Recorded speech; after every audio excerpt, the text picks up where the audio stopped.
අයිබෝවන් සුබ දවසක් පුතේ. අදත් 2027 උසස් පෙළ භූගෝල විද්‍යාව හදාරන දරුවන් වෙනුවෙන් අපි මෙතෙක් උගත් පාඩම් ඇසුරෙන් සාකච්ඡා කෙරෙන ප්‍රශ්න සාකච්ඡා කිරීමේ වැඩසටහන අද දවසේ ආරම්භ කරන්නයි සූදානම් වෙන්නේ. අපි මේ කතා කරන්නේ දෙවැනි ප්‍රෝග්‍රෑම් එක. දෙවැනි ප්‍රෝග්‍රෑම් එක තමයි කතා කරන්නේ. ඉතින් දෙවැනි දවසේ අපි මේ කතා කරන පාඩමේදී අර ගිය සතියේ එහෙම නැත්නම් කලින් වීඩියෝ ක්ලිප් එකේ ඔයා බලපු පාඩමම තමයි අද දවසෙත් අපි තෝරගෙන තියෙන්නේ ඔයා වෙනුවෙන් පසුගිය විභාග ප්‍රශ්න පදනම් කරගෙන ඒ වගේම පළාත් විභාග ප්‍රශ්න පත්‍ර බලලා මේ පාඩම තුල ප්‍රශ්න අහන්න පුළුවන් තැන් ස්පර්ශ වෙන විදිහට ප්‍රශ්නයක් අද දවසෙත් කතා කරන්න බලාපොරොත්තු වෙනවා. ඉතින් ඒ ගැන කතා කරනකොට බෝඩ් එකේ තියෙනවා වෙනම කතාවක්. මොකද්ද බෝඩ් එකේ තියෙන වෙනම කතාව? මේ කතාව තමයි 2026 රිසල්ට් ආවා. සමා වෙන 2025 රිසල්ට් එක ආවා. 2025 ආපු රිසල්ට් එකත් එක්ක 2026 ඉක්මනට A level කරන්න බලාපොරොත්තු වෙන සෙකන්ඩ් ෂයි කරන අයියලා අක්කලට දෙවනි පාර කරන තුන්වෙනි පාර කරන අයියලා අක්කලා වෙනුවෙන් පුංචි රෙකෝඩ් එකක් පුංචි ප්‍රෝග්‍රෑම් එකක් මේ දවස්වල කරගෙන යනවා. ඒ ගැන බෝඩ් එකේ ලියලා තියෙනවා. ඉතින් ඒ ගැන චුට්ටක් කියලාම අපේ අද දවස පටන් ගන්න කියලා හිතුවා. 2026 අයියලා අක්කලා වෙනුවෙන් ස්පීඩ් රිවිෂන් එකක් තියෙනවා. සතියට දවස් 3ක් තියෙනවා. බදාදා බ්‍රහස්පතින්දා සඳුදා දවස් 3. එතකොට ඒක තියෙන්නේ බදාදා හවස 7:30 ඉඳලා 10:30 වෙනකම්, බ්‍රහස්පතින්දා 7:30 10:30. ඒ වගේම සඳුදා පාන්දර 4:30 6:30 කියලා දවස් 3ක මේ ස්පීඩ් රිවිෂන් එක තියෙනවා. දවසකට පැය 6 ගානේ, සමා වෙන දවසකට පැය 3 ගානේ, සතියකට පැය 8 ගානේ, මාසයකට පැය 32ක් තියෙන මාස 4ක් තියෙන ක්ලාස් එකක් මේක. එතකොට මේ ක්ලාස් එකේදී අපේ සාමාන්‍ය නෝමල් රිවිෂන් එකට වඩා පොඩි වෙනසක් විදිහට කරනවා. ඒ තමයි සාමාන්‍යයෙන් මේ ෂෝට් නෝට් එකක් විදිහට හැම පාඩමකට අදාළ ටියුට් එකක්. එකට 50000 භූලක්ෂණ සිතියම් අභ්‍යාස 20ක්, ප්‍රැක්ටිකල් ජියෝග්‍රැෆි පේපර් 20ක්, MCQ 40 papers 20ක්, ලෝක සිතියම් අභ්‍යාස 20ක්, මයින්ඩ් රිලැක්ස් papers 20ක්. සෑම පාඩමකට අදාළ පසුගිය වසර 15ක විභාග ප්‍රශ්න ඇතුළුත්ව ආදර්ශ papers එහෙම නැත්නම් විභාග 5ක් පවත්වන ක්ලාස් එකක්. හැම ක්ලාස් එකකම රෙකෝඩින් එක එන අයියලා අක්කලට ගන්න පුළුවන් කියලා පණිවිඩය කියන්න. ඔයත් එක්ක ඉන්න ඔයත්ගේ අසල්වාසී එහෙම නැත්නම් ඔයාගේ ඥාති වෙන වැඩිහිටි සහෝදරයෙක් සහෝදරියක් ඉන්නවා නම් 2026 A level geography කරන එයාට පුළුවන් මේ ක්ලාස් එකට ඇඩ් වෙලා උඩ තියෙන නම්බර්ස් ඔයගොල්ලෝ දන්නවා. මේ නම්බර්ස් වලට මැසේජ් එකක් එහෙම නැත්නම් WhatsApp මැසේජ් එකක් එහෙම නැත්නම් කෝල් කරලා normal මැසේජ් එකක් දාලා පුළුවන් ක්ලාස් එකට ජොයින් වෙන්න. ඒ ගැනත් මතක් කරනවා. එහෙනම් ඒ ටික මතක් කරන ගමන් අද දවසේ අපේ පන්තිය පටන් ගන්නයි සූදානම් වෙන්නේ. මම මෙන්න මේ කොටස මකලා බෝඩ් එකේ අපිට අද තියෙන පාඩමේ ප්‍රශ්නේ අපි අද කතා කරන්න බලාපොරොත්තු වෙන ප්‍රශ්නේ ලියා ගන්නයි සූදානම් වෙන්නේ. හරි. අපි අද කතා කරන්නේ පද්ධතික පාඩම. ගේ සතියේ කතා කරපු එහෙම නැත්නම් කලින් රෙකෝඩින් එක බලපු කෙනෙක්ට මේ පාඩමත් ඒ රෙකෝඩින් එක තියෙන පාඩමෙන්ම ඒ කොටසෙන්ම තමයි මේ පාඩම සකස් වෙන්නේ. හරි.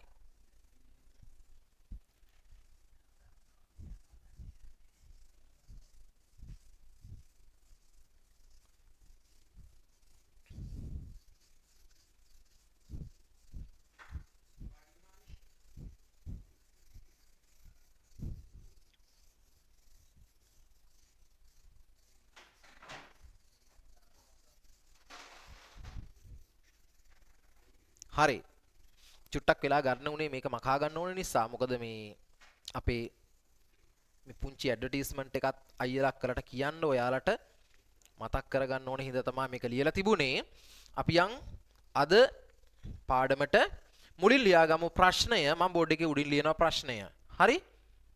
මෙන්න මේකයි ප්‍රශ්නය. පද්ධතියක්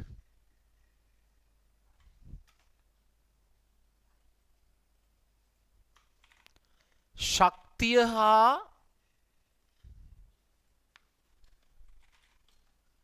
ද්‍රව්‍ය ලබා ගන්නා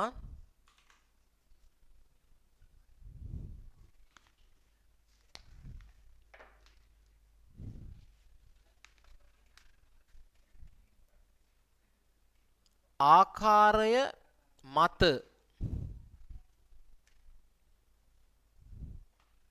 බෙදෙන ප්‍රධාන වර්ග දෙකක් නම් කරන්න. හරි. මොකද ප්‍රශ්නේ පද්ධතියක් ශක්තිය හා පදාර්ථයන් ලබා ගන්නා ආකාරය මත ප්‍රධාන වර්ග දෙකකට බෙදා නම් කරන්න.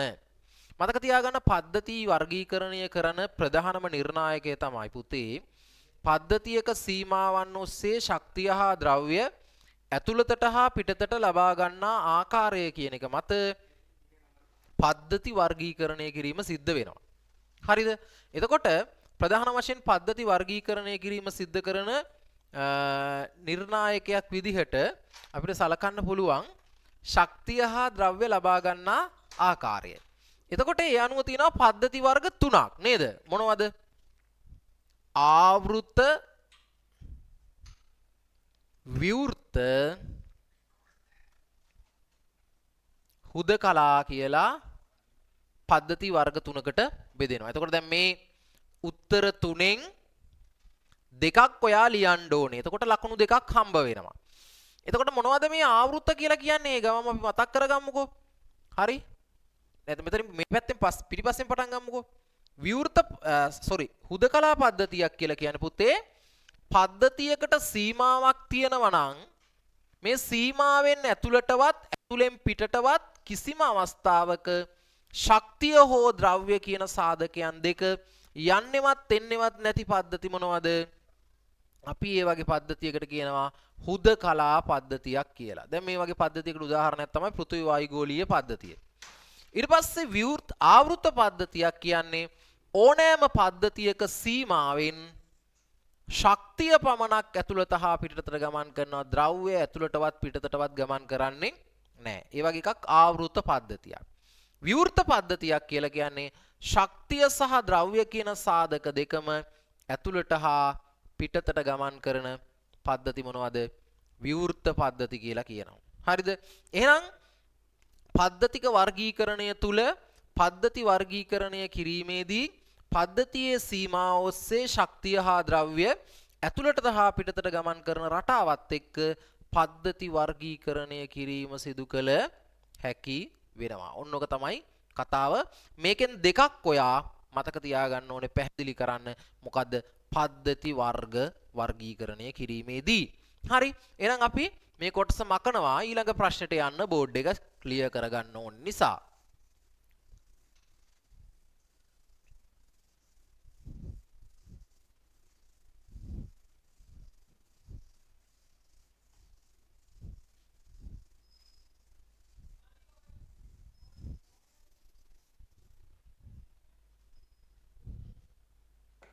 හරි.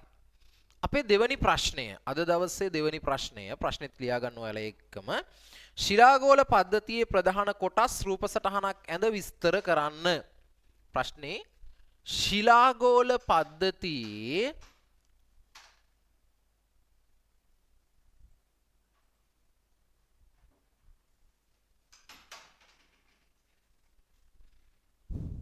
ප්‍රධාන කොටස්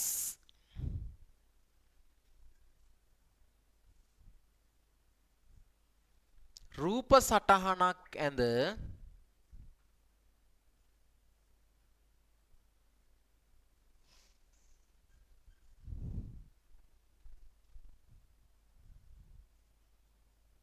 විස්තර කරන්න. දැන් මං අඳිනවා ශිලාගෝල පද්ධතියේ රූප සටහන.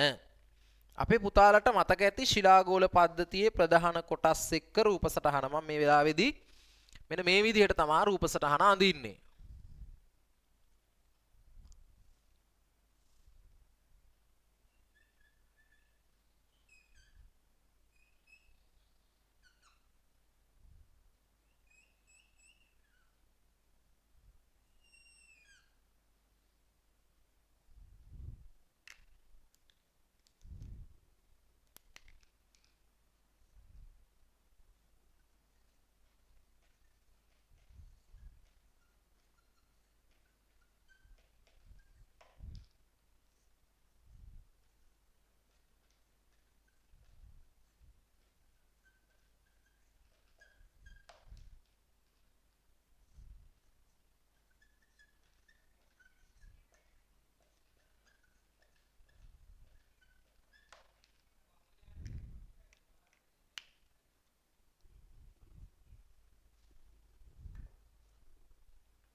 මොහොර විසික් අසන්තතික කලාපය.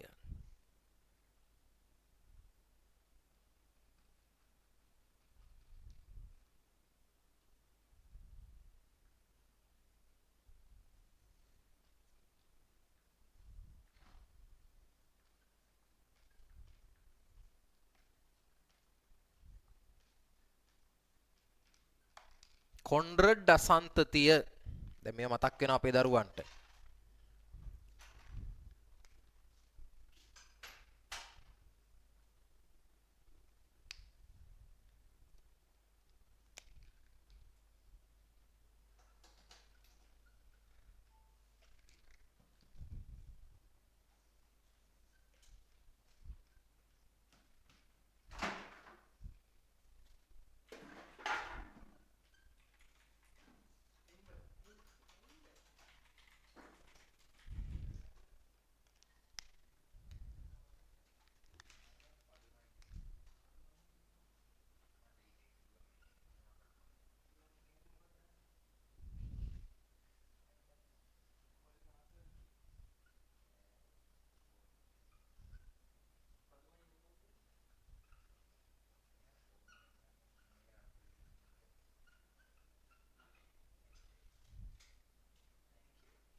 හරි. දැන් අපි මෙන්න මේක විස්තර කරගන්නයි යන්නේ.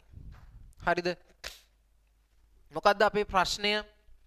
ශිලාගෝල පද්ධතියේ ප්‍රධාන කොටස් රූප සටහනක් ඇඳ විස්තර කරන්න. ප්‍රශ්නේ තමයි ශිලාගෝල පද්ධතියේ ප්‍රධාන කොටස් රූප සටහනක් ඇඳ විස්තර කරන්න.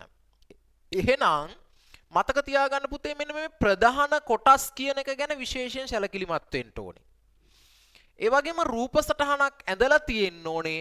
රූප සටහනේ ඇඳලා තියෙන දේවල් තමයි විස්තර කරලා තියෙන්න ඕනේ. හොඳට ඔලුවට ගන්න. රූප සටහනේ ඇඳලා තියෙන දේවල් තමයි විස්තර කරලා තියෙන්න ඕනේ.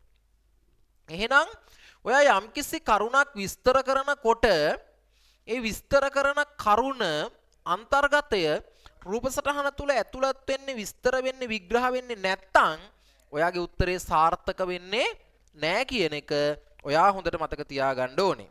හරි. එතකොට ඒ අනුව මේ රූප සටහනේ තියෙන කරුණු අපි පැහැදිලි කරනකොට ප්‍රධාන වශයෙන්ම රූප සටහනෙහි උස, ඒ කියන්නේ දැන් මේ ස්තරයන්හි උස අපි සඳහන් කිරීම අතිශය වැදගත්. හරි? මේ රූප සටහන දැන් තාම කම්ප්ලීට් නෑ. හරිද? මොකද්ද? දැන් ඔයා මේ රූප සටහන අඳිනකොට රූප සටහනෙන් කියන කරුණු වලදී මූලිකව කියන්න පුළුවන් ඒවා තමයි ප්‍රධාන කොටස් ටික නම් කරලා ඒ කොටස් ටික පිළිබඳව මෙන්න මේ කොටස් තුනකට බෙදෙනවා කියන එක කියන්න පුළුවන්. ඊට අමතරව ඒ කොටස් වෙන් කරන අසන්තතික කලාප තියෙනවා කියලා කියන්න පුළුවන්. ඊළඟට කියන්න පුළුවන් කරුණු තමයි මේ එක් එක් කොටස් වල ගැඹුර හේවත් ඝනත්වය පිළිබඳ වෙන වෙනම සඳහන් කරන්න පුළුවන්. ඊළඟට මේ කොටස් නිර්මාණය වෙච්ච සංයුතීන් පිළිබඳව කියන්න පුළුවන්. හරිද? එහෙනම් අපි හිතමුකෝ මෙන්න මේ ප්‍රශ්නෙට ලකුණු 6ක් හම්බ වෙනවා කියලා. ලකුණු 6යි කියලා.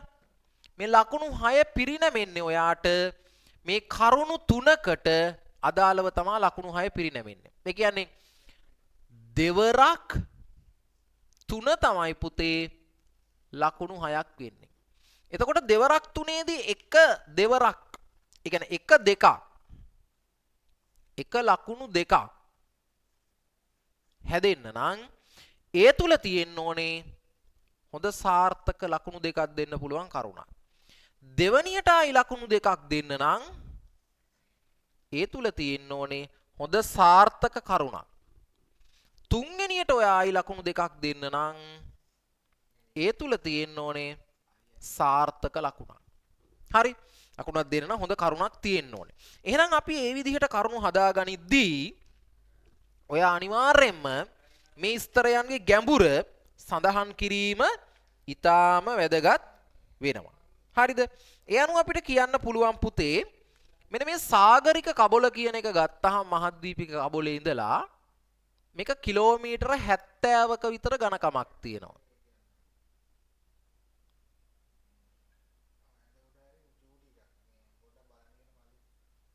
හරිද?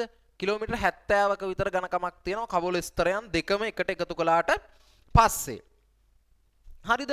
ඊට පස්සේ මෙතන ඉඳලා කිලෝමීටර් 30ක විතර මේ අසන්තතික කලාපය කියන එක මොහොර විසික් අසන්තතික කලාපය කියන එක 30යි කිලෝමීටරක විතර ඝනකමක් තියෙනවා. හරි? ඊට පස්සේ ඉහළ ප්‍රාවරණික කියන ගත්තාම කිලෝමීටර 670ක් ඉහළ ඉඳන් පහළට කිලෝමීටර 670ක් ගැඹුරකට විහිදෙනවා. හරි? එතකොට මෙන්න මේ දුර ප්‍රමාණයන් ටික ඔයාට කරුණක් විදිහට ගන්න පුළුවන්. මේ දුර ප්‍රමාණයන් ඇතුලේ හැදිච්ච ස්තර ටික කියන්න පුළුවන් තව කරුණක් විදිහට. ඊළඟට මේ ස්තරවල සංයුතීන් අපිට කියන්න පුළුවන්. අපි පළවෙනියටම ගමු ප්‍රධාන ස්තර නම් කිරීම. පළවෙනි කරුණට අයත් වෙන්නේ ශිලාගෝල පද්ධතිය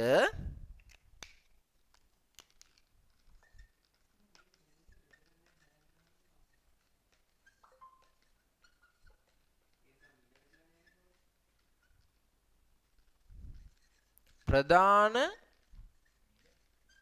ස්තර තුනකින්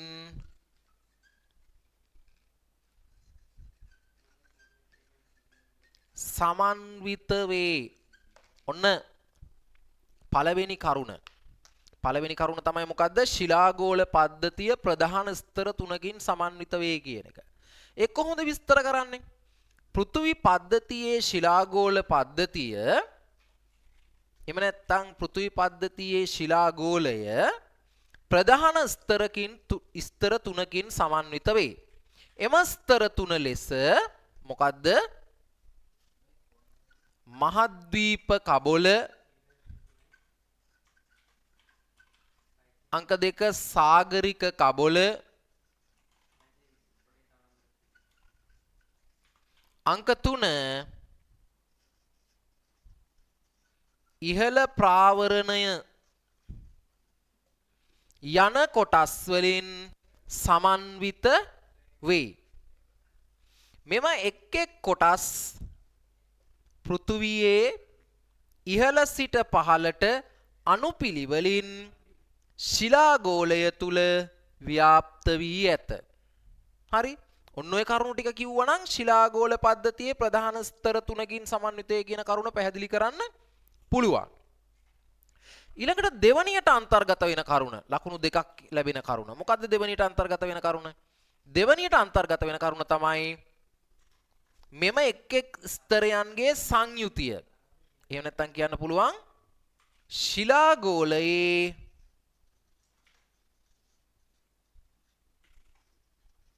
සංයුතිය khනිජ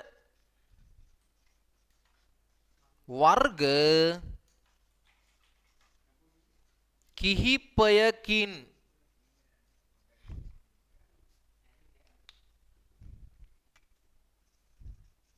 සෑදී ඇත. හරි? දැන් ඉතින් කියනවා මොකද්ද කියන්නේ?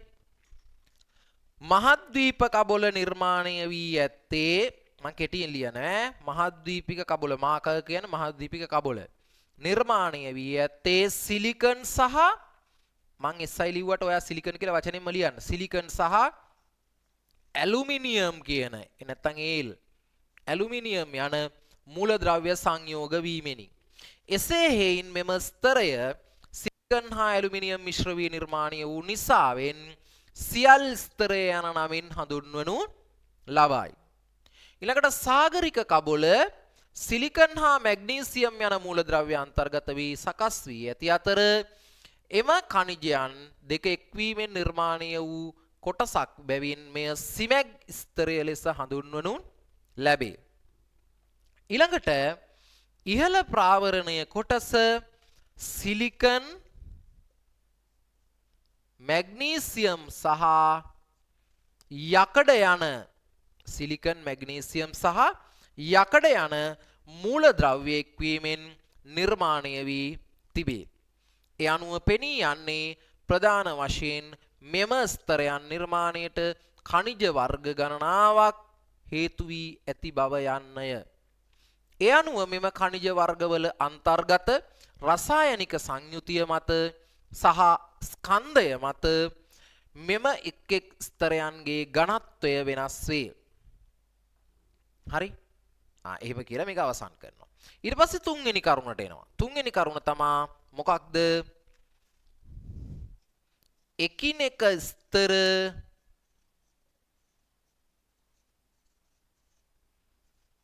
වෙන් කෙරෙන උස මට්ටම් වෙනස් වේ. එකිනෙක ස්තර වෙන් කෙරෙන උස මට්ටම් වෙනස් වේ. හරි? නැත්තම් ගැඹුර මට්ටම් කියලා ලියනවා වඩාත් හොඳයි. ගැඹුරු මට්ටම් වෙනස් වේ. එහිදී අපිට කියන්න පුළුවන් මොකද්ද? ඉහළ ප්‍රාවරණ කොටස පෘථුවිය මතු පිට සිට කිලෝමීටර් 670ක් ගැඹුරට විහිදෙන අතර පෘථුවි තලයේ කබොල ස්තරය මතු පිට සිට කිලෝමීටර් 70ක් ගැඹුරට විහිදේ. නමුත් කබොල ස්තරයේහි මෙම 70ක ගැඹුර සෑම තැනකදීම එක හා සමාන අගයක් නොගනී. ඇතැම් ස්ථානවලදී ඝනත්වය වැඩි වන අතර ඇතැම් ස්ථානවලදී ඝනත්වය අඩු වේ. එමෙන්ම මෙම ශිලාගෝල පද්ධතියේ එකිනෙක ස්තරයන් වෙන් කෙරෙන සීමාවන් අසන්තතික කලාප වලින් වෙන් වී ඇත. මේ අනුව මහද්වීපික කබොල සාගරික කබොලෙන් වෙන් කෙරෙන සීමාව කොන්රඩ් අසන්තතික කලාපය ලෙස හඳුන්වයි. කබොල ප්‍රාවරණය හෙවත් කබොල ඉහළ ප්‍රාවරණයෙන් වෙන් කෙරෙන සීමාව මොහොර විසික් අසන්තතික කලාපය ලෙස හඳුන්වනු ලැබේ. ඒ අනුව සමස්ත පෘථිවි ව්‍යුහයේ කබොල ස්තරය ඉහත පරිදි ප්‍රධාන ලක්ෂණ කිහිපයකට අනුව නිර්මාණය වී ඇති බව හඳුනාගත හැකිය.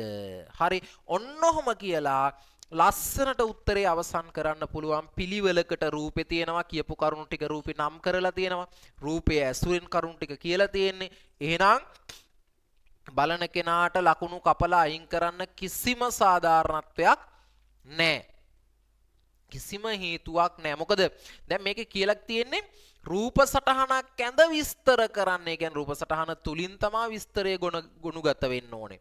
රූප සටහනේ කියලා තියෙන දේවල් ඕනේ කියන්න. ඔයා ලියපු කරුණු රූප සටහනේ සටහන් වෙලා නැත්තම් ඒකට අපිට ලකුණු දෙන්න බෑ සමහර වෙලාවට. ඇයි ඒ?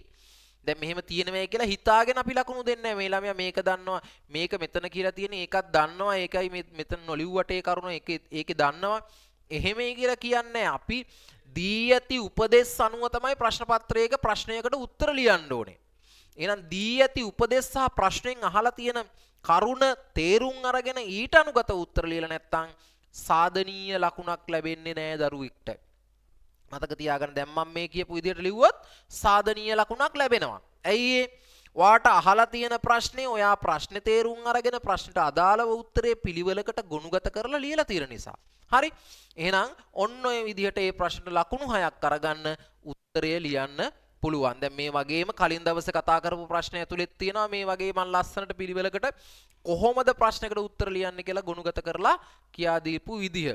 එතකොට ඒකත් තේරුම් අරගෙන මේකත් බලලා Taman තනියෙන් ප්‍රශ්නයක් ලියලා ඒ ප්‍රශ්නට උත්තර ගොනුගත කරලා ප්‍රැක්ටිස් කරන්න පුළුවන්. පාස් පේපර්ස් වලින් මේ පාඩමට අදාළ තව ප්‍රශ්න තියෙනවා නම් අරගෙන ලියලා, පළාත් පේපර්ස් වල තියෙන ප්‍රශ්න තියෙනවා නම් ඒවා අරගෙන ලියලා ළමයින්ට තියෙනවා වැඩ ගොඩක් කරනවා නම් නේද? ෆිසිකලි ක්ලාස් එකේ කරන වැඩ ටිකයි ඔන්ලයින් ක්ලාස් එකේ කරන වැඩ ටිකයි විතරක් කරලා ගෙදරදී යන්තම් නිකන් උඩින් පොත්පත් කියවුවා කියලා A level පාස් වෙන්න බෑ. A level කියන්නේ අතිශය ශ්‍රී ලංකාව තුල තියෙන තරගකාරීම විභාගය. දක්ෂයින් අතර අතිදක්ෂයින් තෝරනවා. දැන් 2025 අවුරුද්දේ ලංකාවේ උසස් පෙළ විෂයන් 3ම අසමත්. ඒ කියන්නේ සබ්ජෙක්ට් 3ටම W තියෙන විෂයන් 3ම අසමත් දරුවෝ 30000කට වඩා වැඩි ප්‍රමාණයක් ලංකාවේ ඉන්නවා. ලංකාවේ විෂයන් 3ටම ඒ 3 ගත්ත ළමයි ප්‍රමාණයට හා සාපේක්ෂව ගත්තාම ලොකු පරාසයක් තමයි සබ්ජෙක්ට් 3ම පේල් ප්‍රමාණය. හරි, ඒක හිත මතක තියාගන්න. මේ ලංකාව ඇතුලේ විභාග අතර තියෙන තරඟකාරීම අපහසුම අමාරුම විභාගෙට ඔයා මහන්සි වෙලා ලෑස්ති උනේ නැත්තම් ඔයත් වැටෙන්න පුළුවන් අර කියන ලිස්ට් එකට අර කියන 30000න් එකෙක් බවට පත් වෙන්න පුළුවන්. ඉතින් ඒ නිසා මුලින් ඉඳලා ප්ලෑන් එකකට වැඩ කළොත් මේ ඔය කියන අමාරුම විභාගේ පාස් වෙන එක ලොකු අමාරුවක් නෑ. එම නොවුනොත් එහෙම අර ප්‍රතිඵල ආවට පස්සේ සතුටු වෙන මිනිස්සු අතර ප්‍රතිඵල ආවට පස්සේ දුක් වෙන මිනිස්සුන්ගේ ගොඩට ඔයාට වැටෙන්න සිද්ධ වෙයි. ඒක ඒ නිසා මතක තියාගෙන ඔයා අනිවාර්යයෙන්ම තමන්ගේ ජොබ් එක තමන්ගේ වැඩේ හරියට කරන්න ඕනේ කියන එක මතක තියාගන්න. හරි. අපි එහෙනම් ওই කතාවත් එක්ක අද දවසේ ඊළඟ ප්‍රශ්නෙට යනවා.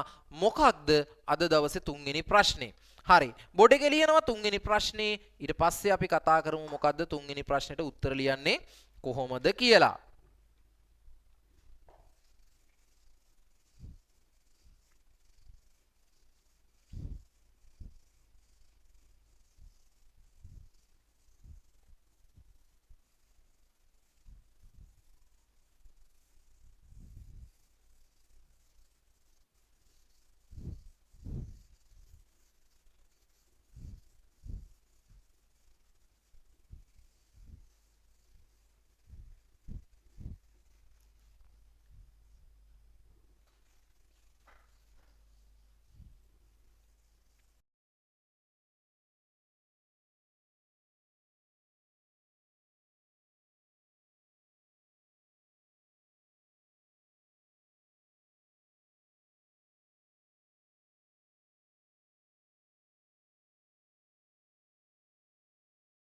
හරි පුතේ. එහෙනම් මෙන්න බෝඩ් එක මැකුවා. අපි තුන්වෙනි ප්‍රශ්නට යන්නයි සූදානම් වෙන්නේ. මොකද්ද තුන්වෙනි ප්‍රශ්නේ?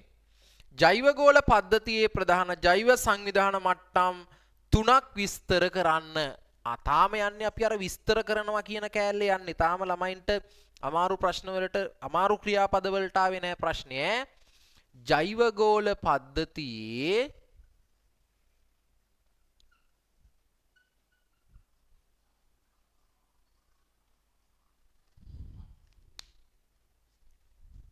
ප්‍රධාන ජෛව සංවිධාන මට්ටම්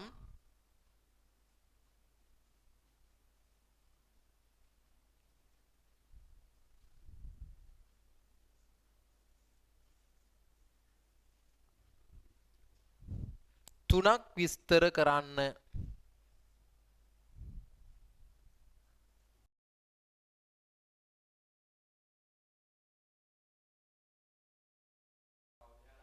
හරි.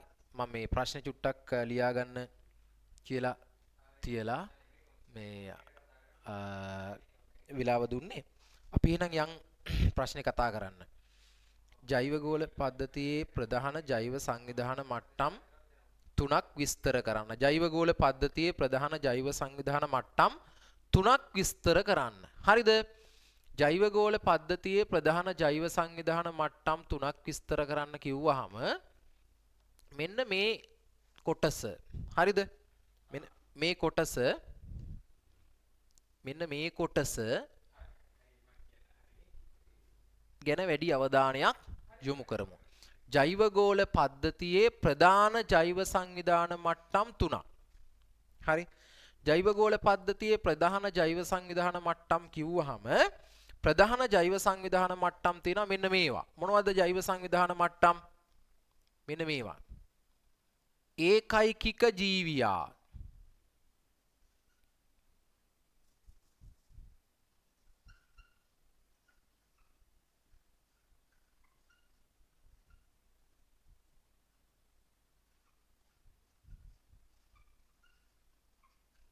දෙක විශේෂය, තුන ගහණය, හතර ප්‍රජාව, පහ ඒකයිකික ජීවියා විශේෂය ගහන් ඔන්න හයන්න හැලුණා කියන්නකෝ. ගහණය, ප්‍රජාව, පරිසර පද්ධති, බියෝම, ජෛව ගෝලය. ඈ දැන් මේවා මං හිතන්නේ ඔය SFT කරන ළමයින්ට ඊට පස්සේ මොනවද ඇග්‍රි කරන ළමයින්ට මේවා තියෙනවා. ජියෝග්‍රැෆි කරන අයටත් එක්ක එහෙනම් මොකක්ද මේ ජෛව ගෝල පද්ධතියේ ජෛව සංවිධාන මට්ටම් සංශ්‍රේණි කියලා කියන්නේ. ඒ කියන්නේ පුතේ අර ජෛව ගෝලයේ දූරාවලියක් තියෙනවා. පුංචිම තනි සතාගේ ඉඳලා මහා දැවැන්ත මේ ජෛව ගෝලය දක්වා ස්තරයට අනුකූලව ස්තරානුකූලව අණුපිළිවෙලින් ගොඩනැගෙන ආකාරයට තමයි අපි කියන්නේ ජෛව ගෝලයේ ජෛව සංවිධාන මට්ටම් සංශ්‍රේණි කියලා. ඒ අනුව ස්තරානුකූලව අණුපිළිවෙලින් ගොඩනැගෙන විදිහ ඒ අණුපිළිවෙල අපි මෙන්න මේ විදිහට පැහැදිලි කරනවා. ඒකයිකික ජීවියා. ඒකයිකික ජීවියා කියලා කියන්නේ පුතේ එක තනි ජීවියෙක්. නේද? පරිසරයේ ජීවත් වෙන ඕනෑම තනි ජීවියෙක් ගත්තාම ඒකයිකික ජීවියෙක්. එතකොට ඔයත් ඒකයිකික ජීවියෙක්, මාත් ඒකයිකික ජීවියෙක්, ළඟ ඉන්න ඔයාගේ අනිත්‍ය වුණුත් ඒකයිකික ජීවීන්. මේ ලෝකේ ඉන්න ඕනෑම තනි සතෙක් ඒකයිකික ජීවියෙක්. ඒකයිකික ජීවීන් කියන්නේ උන්ට තනියෙන් ජීවත් වෙන්න බෑ. දැන් ඔයාට තනියෙන් ජීවත් වෙන්න බෑ, මට තනියෙන් ජීවත් වෙන්න බෑ, වෙනම කිසිම සතෙක්ට තනියෙන් ජීවත් වෙන්න බෑ.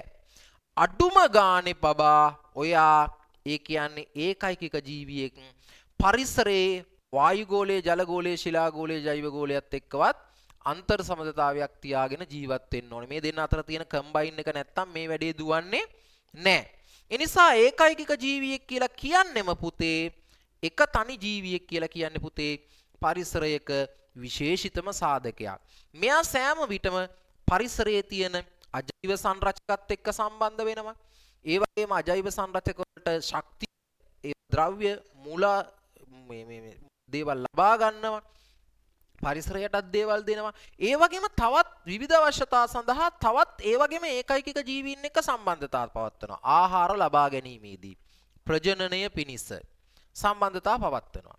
එතකොට මේ ඒකයිකික ජීවියා කියන එක තනි සතා කියන එකාට ජීව විද්‍යාත්මක නාමයක් තියෙනවා, සමාජ විද්‍යාත්මක නාමයකුත් තියෙනවා. දැන් අපි මිනිසා කියලා කියන්නේ මිනිසා සුවඳයි මලසේ, මිනිසා කියලා කියන්නේ සමාජ විද්‍යාත්මක නාමය.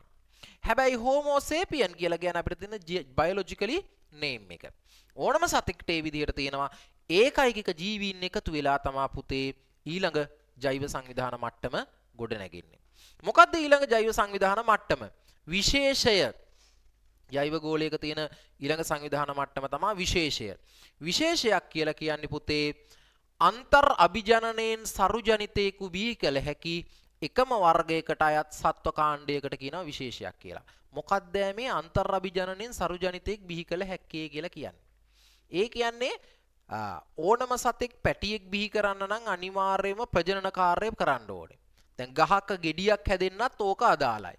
පූමා ශාකයක් ජායාංගී ශාකයක් එක්ක එකතු වෙලා තමයි ගෙඩියක් හැදෙන්නේ. එහෙම නැත්නම් අර අණ්ඩජ ජලාබුජ ඕපපාතික කියලා තියෙනවනේ. ඒවෙන් ඕපපාතිකව පහළ වෙන්නේ ඒවා ගැන මම එච්චර දන්නේ. සාමාන්‍යයෙන් ඕනම දෙයක් බිහි වෙන්න මූලික පදනමක් තමයි ඩිම්බයක් සංසේචනය වෙන්න ඕනේ. ඒ සංසේචනය වෙන්න නම් අනිවාර්යයෙන්ම මේ පිරිමි ජානයක් එක්ක ගැහණු ජානයක් සම්බන්ධ වෙන්න ඕනේ. ඒ අනුව හට ගන්නවා, ඒකෙන් ජීවියක් බිහි වෙනවා. ඕක සාමාන්‍ය තියරිය.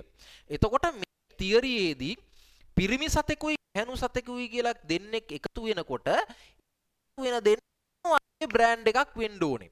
එකම වර්ගයේ බ්‍රෑන්ඩ් තමයි දෙන්නේ. සාමාන්‍යයෙන් පැටවු හම්බ වෙන්න පුළුවන්. එහෙම නැතුව දුර්ලභ අවස්ථා තියෙනවා. එකම වර්ගයේ වුණාට, ඒ කියන්නේ එකම විශේෂය නොවුනට පැටවු හම්බ වෙන. එහෙම අවස්ථාවක් තියෙනවා. අස්සයයි බූරුවයි එකතු වුණාම කොටලුවෙක් හැදෙනවා. හැබැයි කොටලුවා කියලා කියන්නේ සරුජනිතයෙක් නෙමෙයි. ඒ කියන්නේ සරුජනිතයෙක් කියන්නේ කොටලුවට පැටවු හදන්න බෑ. කොටලුව ෆේල්.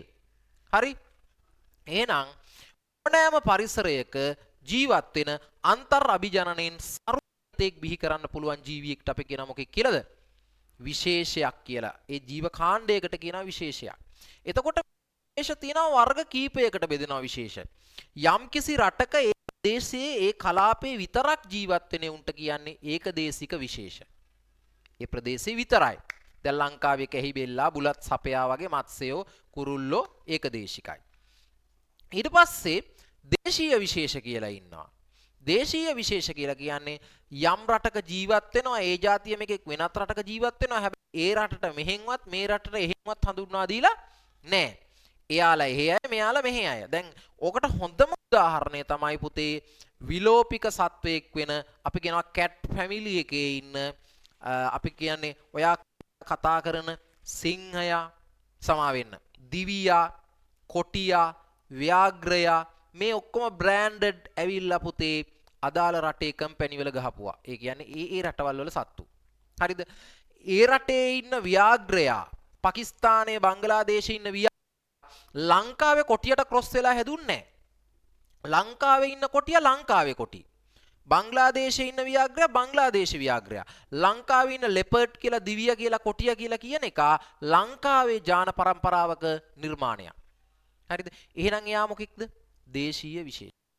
ඊළඟට විදේශීය විශේෂ කියන්නේ වෙනත් රටකින් ගෙනල්ලා ඒ රටට හඳුන්වලා දීලා තියෙනවා. එයා මේ රටේ කෙනෙක් නෙමේ ආගන්තුක එක්කෙනෙක්.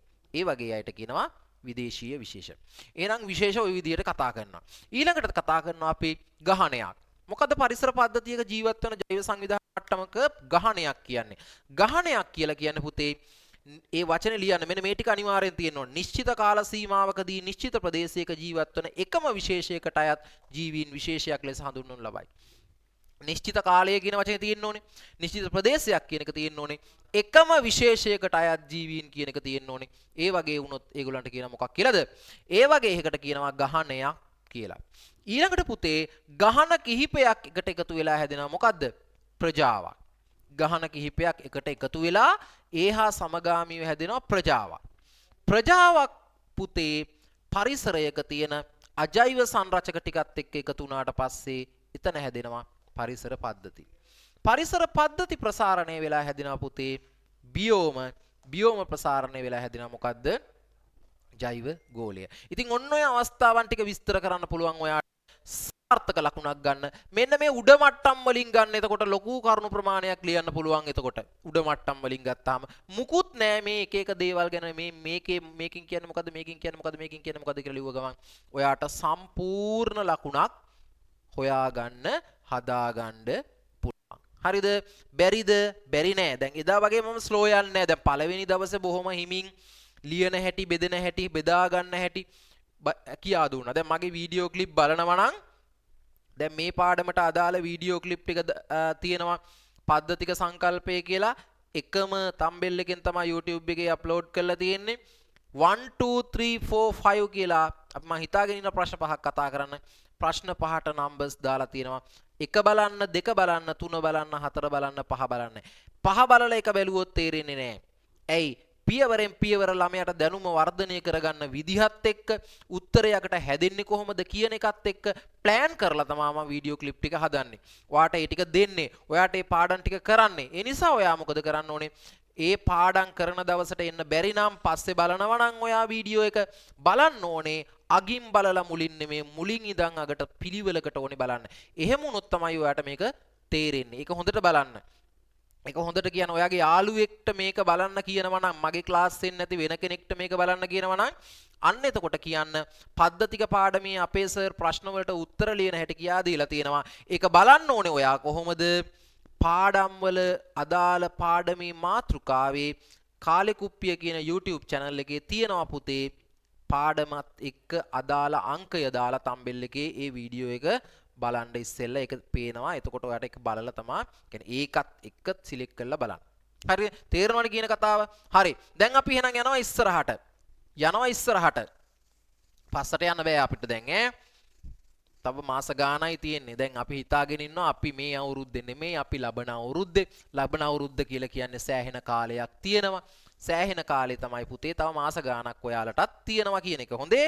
ඒ කියන්නේ 2026 අයියලා අක්කලාට පස්සේ ඉන්න අයියලා අක්කලා තමයි අපි 27. ඒ නිසා තමයි 27 මහත්තුරුන්ට මම මේ පාඩම් කරගෙන යන්නේ.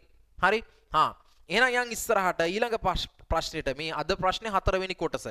ජෛවගෝල පද්ධතියේ ක්‍රියාකාරීත්වයට වායුගෝලය හා ජලගෝලය ශිලාගෝලය යන උපපද්ධතිවල ක්‍රියාකාරීත්වය බලපාන අන්දම පැහැදිලි කරන්න. ඔන්න ප්‍රශ්නේ. ටිකක් ප්‍රශ්නේ දිගයි. ඒ උනාට ලියා ගම්මු.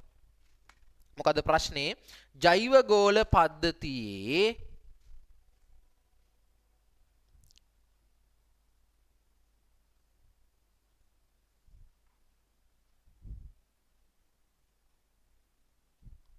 ඒකම පොඩි ආරංචියක් කියන්න තියෙනවා මේ අපේ ක්ලාස් එකේ මේ කරගෙන යන ඔන්ලයින් ක්ලාස් එකත් එක්කම MCQ papers කරන අපි Google test අර ෆෝම් එකක් විදිහට MCQ papers කරගෙන යන්න අපි බලාපොරොත්තු වෙනවා. ඒ කියන්නේ දවසකට සතියකට MCQ ප්‍රශ්න 20ක් අර નિયમિત කාලය ඇතුළත කරලා සබ්මිට් කරන්න ඕනේ. ඔයාලට පේපර් එක දිනවා වෙලාවට දානවා. ඒක ඊට පස්සේ සබ්මිට් කළාට පස්සේ වැඩ කරන්න බෑ.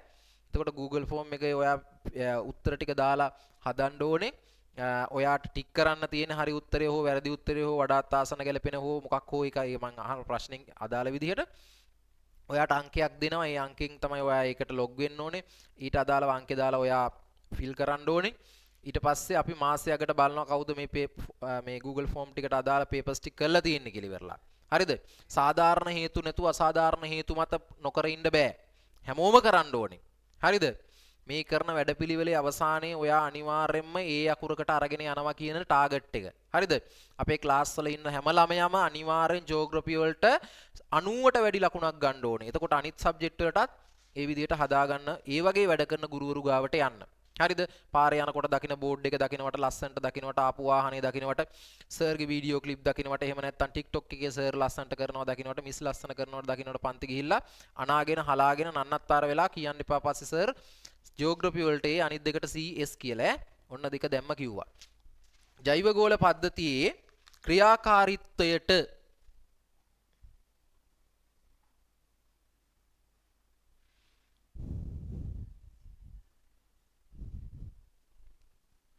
වායුගෝලය හා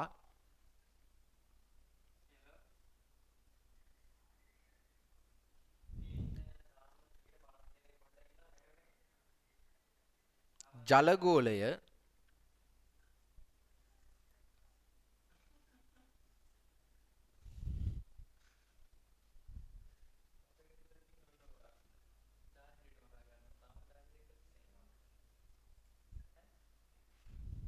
ශිලාගෝලය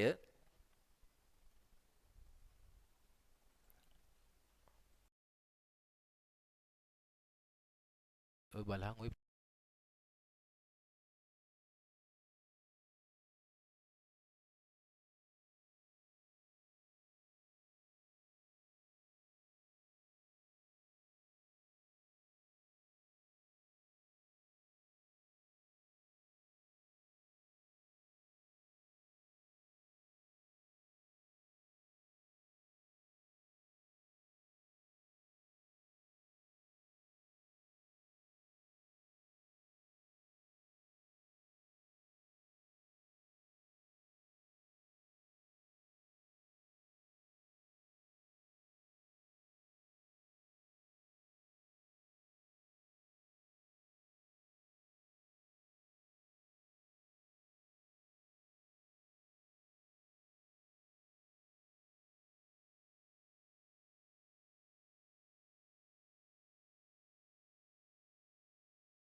ජෛවගෝල පද්ධතියේ ක්‍රියාකාරීත්වයට වායුගෝලය හා ජලගෝලය ශිලාගෝලය යන උපපද්ධතිවල ක්‍රියාකාරීත්වය බලපාන අන්දම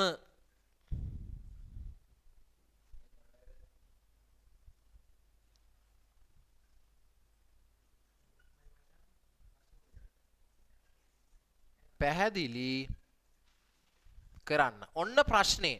ඔන්න තියෙන ඔයාගේ ප්‍රශ්නේ. දැන් මේ අන්තිම ප්‍රශ්නේ හතරවෙනි ප්‍රශ්නේ ඇවිල්ලා ටිකක් ලස්සන විදිහට තියෙන ප්‍රශ්නයක්. මොකක්ද අහන්නේ?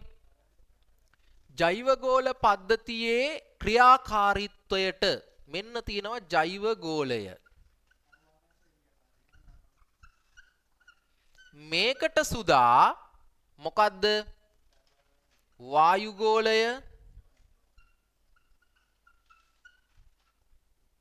ජලගෝලය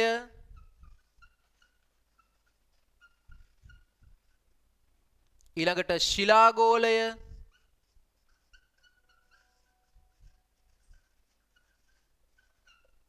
කියන පද්ධතිවල ක්‍රියාකාරීත්වය වැදගත් වෙනවලු.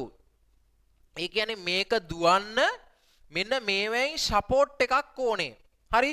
මේක දුවන්න ජෛව ගෝල පද්ධතිය දුවන්න නම් මෙන්න මේ කියන උපපද්ධතීන් වල දායකත්වය ලැබුණොත් තමයිලෝ මේක දුවන්නේ. ඒකයි කතාව. දැන් අපි කොහොමද කියන්නේ?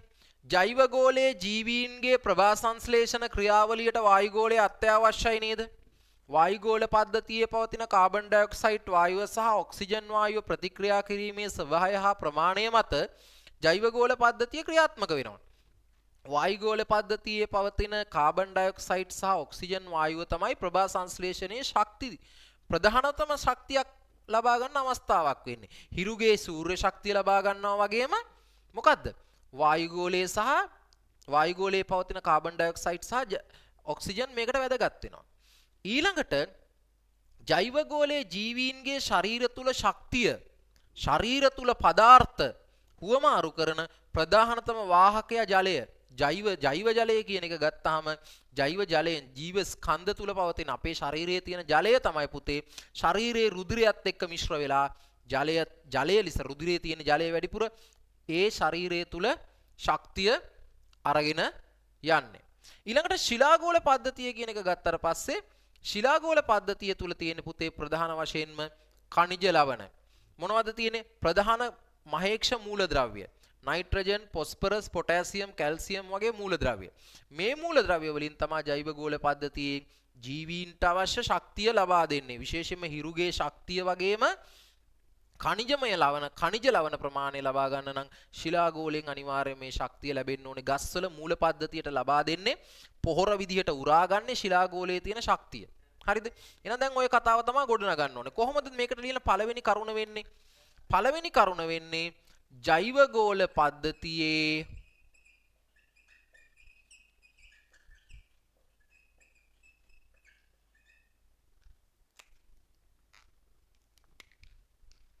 ජීවීන්ට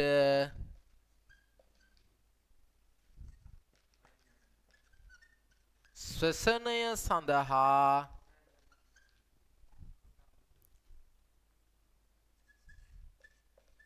වායු ගෝලය වැදගත් වේ. කොහොමද ඒක ලියන්නේ? පෘථිවි පද්ධතියේ ජීවත් වන ජෛව ගෝලයේ සෑම ජීවියෙකුම ශ්වසන ක්‍රියාවලියේදී ඔක්සිජන් වායුව සහ කාබන් ඩයොක්සයිඩ් CO2 හරි CO2 යන වායු වර්ග දෙක භාවිත කරයි. ශාකසිය ශ්වසන ක්‍රියාවලිය තුලදී කාබන් ඩයොක්සයිඩ් ආශ්වාස කොට ඔක්සිජන් වායුව ප්‍රාශ්වාස කිරීම සිදුවේ. එමගින් ශ්වසන ක්‍රියාවලිය සිදු කරන අතර වායු ගෝලයේ පිරිසිදු වීමද සිදුවේ. ජීවීන්ට එය ප්‍රධානතම ශක්තිය සැපේන මාධ්‍යයක් වේ. ඒ අනුව ජෛව ගෝලයේ ජීවත් වන ජීවීන්ගේ පැවැත්ම සඳහා වායු ගෝලීය පද්ධතිය වැදගත් වේ.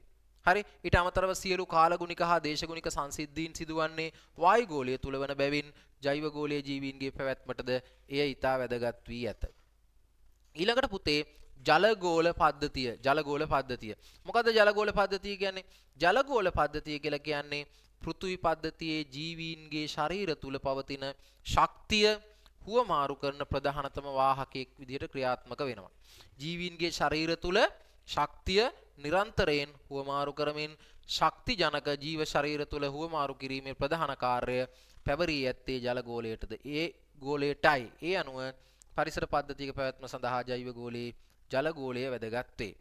ඊළඟට ශිලාගෝල පද්ධතිය ජෛව ගෝලයේ පැවැත්ම සඳහා අත්‍යවශ්‍ය වන්නේ ශිලාගෝල පද්ධතිය තුල සම්මිශ්‍රිතව පවතිනා වූ ඛනිජ ලවණ ජෛව ගෝලයේ පැවැත්මට උපකාරී වන බැවිනි. ජෛව ගෝලයේ ජීවීන්ගේ ශරීර තුල ශක්තිය හුවමාරු වීමට සහ ඒ ජීවීන්ගේ ශරීර තුල ශක්තිය ගබඩා වීම සඳහා ශිලාගෝල පද්ධතිය අතිශය වැදගත් වන බව පෙන්වා දිය හැක. ඔන්න ඔය කියන විදිහට කරුණු ටික ගුණගත කළා නම් පුතේ මේ උත්තරය නිර්මාණය කරගන්න පුළුවන් වෙනවා. හරි.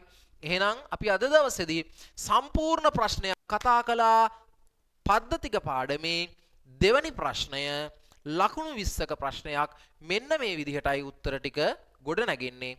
ඔයා මේ ප්‍රශ්නය ලියන හැටි අපි කියා දෙන එක හොඳට අහලා හොඳට තේරුම් අරගෙන අද දවසේ ඉගෙන ගත්ත දේවල් එක්ක එකතු කරගෙන ඔයා නැවතත් පාඩමත් බලලා ඔයාම තනියම උත්තරයක් ලියාගෙන එන්න. ඒ උත්තරේ අපි ක්ලාස් එක ඇතුලේ බලලා ඔයාට ඒකට එන්න ඕනේ ලකුණ ඔයාගේ හැදෙන්න ඕනේ කරුණුත් එක්ක ලියලා අඩුපාඩුත් එක්ක හදලා අපි දෙනවා. එතකොට ඒ අඩුපාඩු තියෙන කෙනෙක් ඉන්නවා නම් අඩුපාඩු හදාගෙන ආයි උත්තරයක් ලියන්න හොඳ කෙනෙක් හොඳට ලියපු කෙනෙක් ඒක දිගටම පවත්වාගෙන යන්න උත්සාහ කරන්න කියන එකත් එක්ක සිහිපත් කරමින් 2027 දරුවන් වෙනුවෙන් papers එහෙම නැත්නම් 2027 දරුවන් වෙනුවෙන් පාඩම් වලට අදාළව කතා කරන ප්‍රශ්නවල දෙවනි පන්තිය අද දවසේ මෙලෙස නිමා වෙනවා. සියලු දෙනාටම ජයග්‍රාහී සතියක්. ආයුබෝවන්.